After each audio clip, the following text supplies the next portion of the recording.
నువ్వు ఉపవాస ప్రార్థన చేస్తున్నట్టు నర్ర మాత్రలు తెలియకూడదు. నేను ఉపవాస ప్రార్థనలో ఉన్నా, నేను అటు నుంచి ఏం తినలా, 2 ఇడ్లీలు తిన్నానులే, ఒక గ్యాస్ పాలు తాగానులే అని అనకూడదు.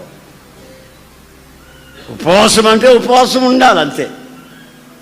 ఇడ్లీలు తిని గ్యాస్ పాలు తాగి చక్కెరకెళ్ళి పండ్లు 3-4 తింటే అది ఉపవాస ప్రార్థన. పాయాసం గాయించుకో, జీడిపప్పు వేసి దాచేసి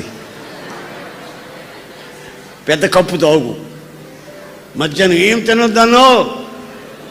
ఇక సాయంత్రం 4 గంటలు అయిన తర్వాత 2 చపాతీలన్నా, నువ్వు తినగలిగితే కొంచెం అంత అన్నం అన్నా.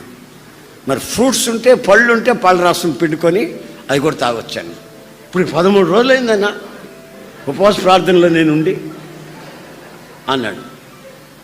ఇప్పుడు నువ్వు చెప్పే పద్ధతి ప్రకారం అయితే నేను 10 సంవత్సరాలు ఉంటా ఉపవాసం.